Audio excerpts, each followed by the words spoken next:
Bienvenido, mi querido amigo, mi querida amiga, una vez más a tu canal, donde hacemos estudios sólidos para desenmascarar el error y sacar a luz la verdad. Queremos que este video lo puedas compartir para que llegue a muchas personas que van a salir del error. Y este video lo estamos haciendo en respuesta a un desafío que hace el llamado sacerdote Luis Toro. Noten lo que dice. Va a ser él y yo respondo, yo pregunto y él responde, porque él solo no tiene preguntas, yo también. Entonces lo que es igual para el pavo es igual para la pava. Usted se equivocó conmigo.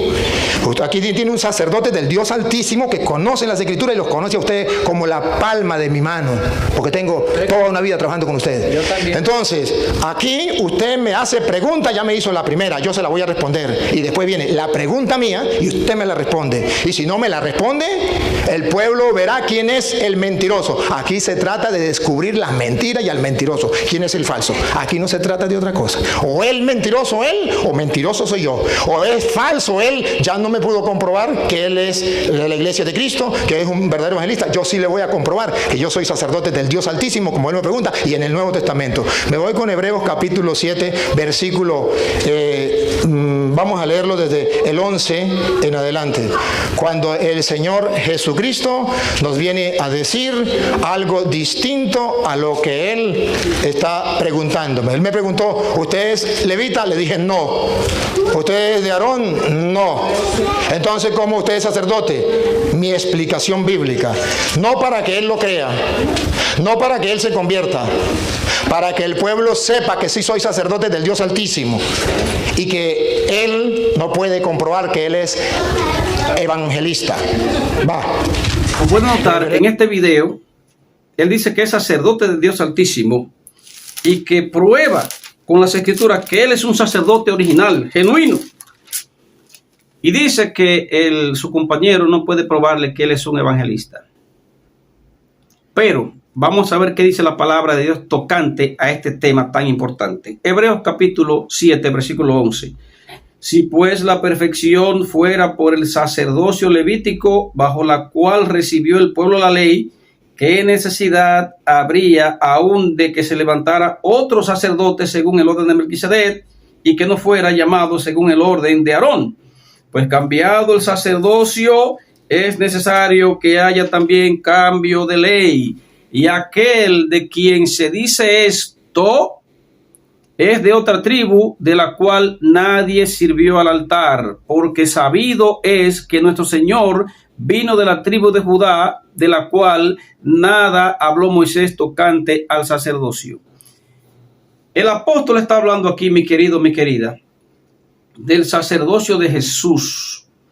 Que Jesús no viene de la tribu de Leví ni del orden de Aarón, sino que viene a ser sacerdote según el orden de Melquisedec. Es Jesús. No está estableciendo un sacerdocio humano. No lo quitó el sacerdocio, lo cambió. En vez de ser el sacerdocio levítico humano, es el sacerdocio de Jesús, la persona de Jesús. Sigue diciendo, y esto es aún más evidente si a semejanza de Melquisedec se levantara un sacerdote distinto, no constituido conforme a la ley meramente humana, sino según el poder de una vida indestructible, pues se da testimonio de él. Tú eres sacerdote para siempre según el orden de Melquisedec. Queda abrogado el mandamiento anterior por causa de su debilidad e ineficacia. ¿Te das cuenta? Dios abroga el humano y establece el de Jesús, que ya en los Salmos se dice, tú eres sacerdote para siempre, conforme al orden de Melquisedec. Es a Jesús que se lo está diciendo.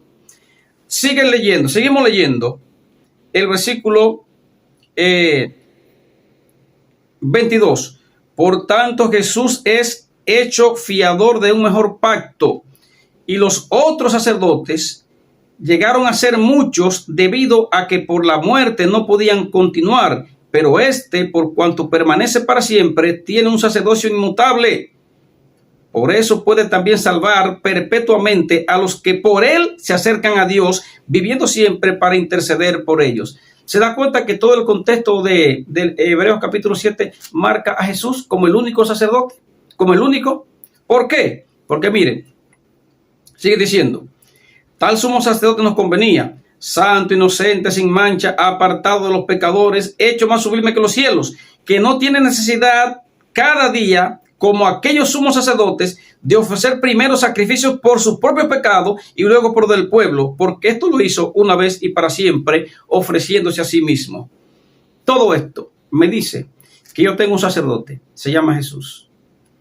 Hebreos 8:3 dice, todo sacerdote, todo sumo sacerdote está constituido para presentar ofrendas y sacrificios, por lo cual este también es necesario que tenga algo que ofrecer. Entonces, cuando se habla del Levítico, presentaba la ofrenda del cordero, del becerro, del chivo, de la paloma.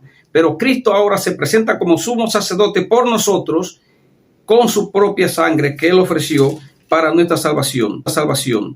Dice el versículo 6, Hebreos 8:6, pero ahora tanto mejor ministerio es el suyo, cuanto es mediador de un mejor pacto establecido sobre mejores promesas. O sea que el mediador que tenemos es Cristo. El ministerio sacerdotal lo ejerce Cristo desde el cielo. Lo dice Hebreos 9:11. Pero estando ya presente Cristo, sumo sacerdote de los bienes venideros, por el más amplio y más perfecto tabernáculo, no hecho de manos, o es decir, de esta creación. Dice el 15. Por eso Cristo es mediador de un nuevo pacto, para que interviniendo muerte para remisión de los pecados cometidos bajo el primer pacto, los llamados reciban la promesa de la herencia eterna. Aquí vemos, es Jesús. Tú no tienes un sacerdote humano.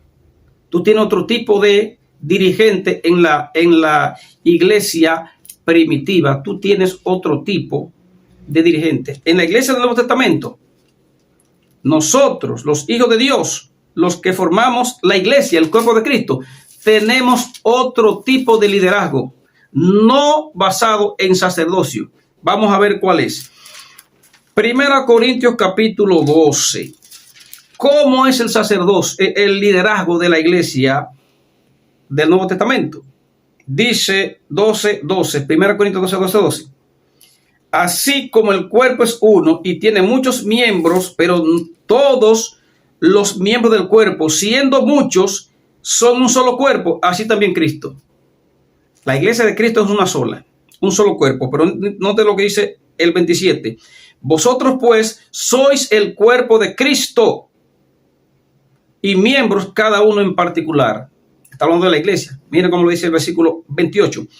Y a unos puso Dios en la iglesia primeramente apóstoles y luego profetas, los terceros maestros, luego los que hacen milagros, los que sanan, los que ayudan, los que administran, los que tienen don de lenguas. Miren cuál es el liderazgo del cuerpo de Cristo, de la iglesia de Cristo. ¿Cómo? Apóstoles, maestros, profetas, evangelistas, etc. Ahora bien, si no nos conformamos con eso, mis queridos hermanos, Efesios capítulo 2, versículo 20. Efesios capítulo 2, versículo 20, nos dice, edificaos sobre el fundamento de los apóstoles y los profetas. Apóstoles y profetas, siendo la principal piedra del ángulo Jesucristo mismo. Pero Efesios 4, 11 y 12 nos dice, escuche bien, y él mismo constituyó a unos apóstoles, a otros profetas, a otros evangelistas, a otros pastores y maestros, a fin de perfeccionar a los santos para la obra del ministerio, para edificación del cuerpo de Cristo. ¿Cuál es el cuerpo de Cristo? La iglesia. ¿Cómo está conformada la iglesia de Cristo? Pastores, maestros, evangelistas, apóstoles y profetas. No hay sacerdocio. No hay sacerdote humano. A ti te están engañando. Dígale a tu cura que no cura ni la gripe, que te muestra aquí en la Biblia que el liderazgo de la iglesia primitiva está basada en sacerdote.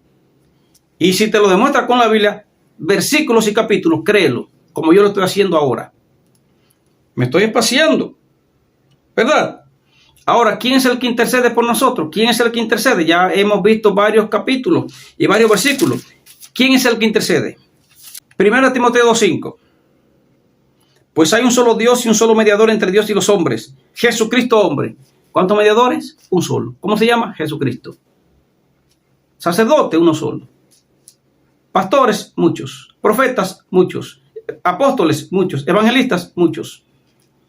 Pero no sé cómo que te ha engañado a ti. Tú te has dejado engañar sin una base bíblica, sin un texto que te lo compruebe, sin un capítulo, un versículo que te lo compruebe. Romanos 8:34. ¿Quién es el que condenará?